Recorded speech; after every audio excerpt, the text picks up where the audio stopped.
अस्सलाम वालेकुम ख़वातीनो हज़रात, मैं group of marketing and sales की जानिब से मैं हूं तैयब इजाज़। क्या कैपिटल स्मार्ट सिटी ने इंटरचेंज बनाने का जो फैसला है वो वापस ले लिया है? क्या इंटरचेंज अब कभी भी नहीं बनेगा? क्या इंटरचेंज के बारे में तमाम तर जो कम्युनिकेशन आप सबको दी गई है वो तमाम की तमाम गलत है? अगर आपके जहन में भी ये सवालात है और आप इसके जवाबात को जानना चाहते हैं तो आपने इस वीलॉग को एंड तक ज़रूर सुनना है। चैनल को सब्सक्राइब करें, लाइक करें, कमेंट करना मत भूलिएगा। तो बहुत सारे सवालात हैं कैपिटल स्मार्ट सिटी के हवाले से, इंटरचेंज को लेते हुए के हवाले से कि बहुत सारे लोग जो है ऐसे समझ रहे हैं, बहुत सारी मार्केट फोर्सेस के थ्रू ये बात डिलीवर की जा रही है शाहिद, या बहुत सारे एंड यूज़र ये समझ रहे हैं कि शाहिद कैपिटल स्मार्ट सिटी का इंटरचेंज अब कभी नहीं बनेगा। क्या इंटरचेंज जो है कैंसिल हो चुका हुआ है? क्या इंटरचेंज जो है एक फ्रॉड था, या इंटरचेंज की कंस्ट्रक्शन में धोखाधड़ी थी? अगर अब ये तमाम तर सवालात आपके भी जहन में है और आप इसका जवाब जानना चाहते हैं तो इसका जवाब सिर्फ एक लफ्ज़ में है, बिल्कुल नहीं। ये बिल्कुल गलत कम्युनिकेशन, बिल्कुल गलत ट्रेंड है जो कि शायद बहुत सारे लोगों तक फैलाया गया है, या लोग समझ रहे हैं कि इंटरचेंज बिल्कुल ही नहीं बनेगा। अगर हम करंट अपडेट की बात करें, करंट बाय बुक की अगर हम बात करें, तो अभी तक जो करंट रिलीज है कैपिटल स्मार्ट सिटी की जानिब से वो यही है जो इनकी वेबसाइट पे अपलोडेड है। जेन्युइन इनकी अप्रूवल है कि एनएचए से इनकी अप्रूवल मिली मिली हुई है। मीटिंग के मिनट्स मौजूद हैं और इंटरचेंज जो है अनाउंस्ड है, जो कि डायरेक्ट M2 मोटरवे से कनेक्ट करेगा कैपिटल स्मार्ट सिटी को। करंट अपडेट आज की डेट तक यही है कि इंटरचेंज अप्रूव्ड है। सेकंड अपडेट मार्केट की यही है कि ऑन ग्राउंड डेवलपमेंट अगर हम देखें तो जी हाँ, बिल्कुल सही बात है कि वहां पे अभी कोई खास कंस्ट्रक्शन का काम इंटरचेंज पे शुरू नहीं हुआ। नंबर 3 अगर हमें बात करते हैं कि क्या ये फ्रॉड था, क्या ये कैंसिल हो गया, तो Smac group of marketing and sales तब तक कोई चीज डिलीवर नहीं करेगी इस हवाले से जब तक एक ऑफिशियल प्रेस रिलीज या ऑफिशियल एक एजेंडा या एक प्रॉपर इंफॉर्मेशन रिलीज ना कर दी जाए कैपिटल स्मार्ट सिटीज में की जानिब से, कि खुदा ना खास्ता वो लिख दें कि जी अब हमने ये इंटरचेंज का फैसला रिवर्स बैक कर लिया और ये नहीं बनेगा।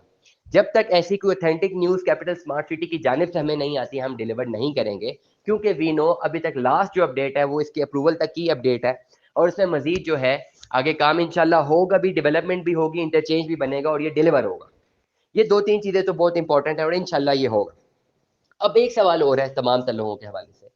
बहुत सारे लोग ये समझते हैं कि अगर इंटरचेंज ना बना या इंटरचेंज कैंसिल हो गया, ये इंटरचेंज जब तक नहीं बनता इनकी इन्वेस्टमेंट्स डूब गई हैं।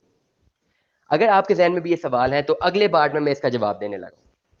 कैपिटल स्मार्ट सिटी में इन्वेस्टमेंट्स अगर आपने की हुई हैं तो दो तरीकों से इन्वेस्टमेंट की हुई है। नंबर वन, आपकी इन्वेस्टमेंट ये होगी, ये तरीका है कि आपने अपनी एक फाइल खरीदी हुई है और लॉन्गर रन में आप फाइल को ऑप्ट करते हैं और आप ये चाहते हैं कि आपको end of the day plot मिले। इस पर्टिकुलर सिनेरियो में आपको जो कंसर्न है कि आपको प्लॉट मिलना चाहिए वो बहुत इंपॉर्टेंट है और ज़्यादातर लोगों का कंसर्न यही है कि जी पोजेसन कब मिलेगा, प्लॉट कब मिलेगा। इस पर्टिकुलर सूरत में जब भी आपको प्लॉट मिलता है उसकी कॉस्ट ऑफ लैंड उस एक्चुअल अमाउंट से ज़्यादा ही होगी जो आपने पहले बुक कराया हुआ है, और जितनी पेमेंट आपने दी हुई है या जितने में आपने फाइल खरीदी हुई है, जब वो प्लॉट आपको मिलेगा उसकी जो एक्चुअल कॉस्ट है, जो उस वक्त की कॉस्ट है, वो ज़्यादा होगी जितनी अमाउंट आपने पे की हुई है। ये बात टोटली अंडरस्टूड है। मे बी उससे 20% 30% ज़्यादा हो। अगर इंटरचेंज ना बना हुआ तब तक तो 30% आपको इंक्रीज मिल सकता है जब आपको फिजिकल प्लॉट मिलता है। लेकिन अगर इंटरचेंज बना हो या बन चुका हो तो वैल्यू एडिशन आएगी जिसमें आपको इंक्रीज 70 to 80% या 100% तक भी मिल सकता है। इन दोनों सूरतों में आप विन विन सिचुएशन में हैं, दोनों सूरतों में। इंटरचेंज तब तक ना बना हुआ और आपको प्लॉट मिल जाए तब भी आप फायदे में है, और अगर आपको प्लॉट मिले और इंटरचेंज अभी बन चुका है तब भी आप बहुत फायदे में है, और जब आपको प्लॉट मिले उस वक्त इंटरचेंज बन रहा हो तब भी आप फायदे में है। तीनों सूरतों में आपको फायदा होगा और इसमें कोई दो राय नहीं है। लेकिन अगर आपने इन्वेस्टमेंट की हुई है शॉर्ट रन में और आप ये समझते हैं कि अभी आपने सिर्फ फाइल जो खरीदी थी सिर्फ शॉर्टर रन में खरीदी थी और शॉर्टर रन में खरीदने के बाद आप उसको सेल आउट करना चाहते हैं, आप डिपेंडेंट हैं इंटरचेंज के बनने पे, तो जब तक इंटरचेंज बन नहीं जाता you are waiting for it. तो अन्य तमाम लोगों को मैं कहूंगा जिन्होंने शॉर्ट रन में इन्वेस्टमेंट की हुई है, that you have to wait. जब तक आपको प्रॉफिट मार्केट में मैक्सिमाइज नहीं होता, प्रॉफिट मैक्सिमाइजेशन या प्रॉफिट मोबिलाइज नहीं होता, तब तक आप उसको सेल आउट मत कीजिए। लाइक कीजिए, सब्सक्राइब कीजिए, कमेंट कीजिए, अपनी राय से हमें आगाह कीजिए। Stay tune with us. अल्लाह हाफिज़।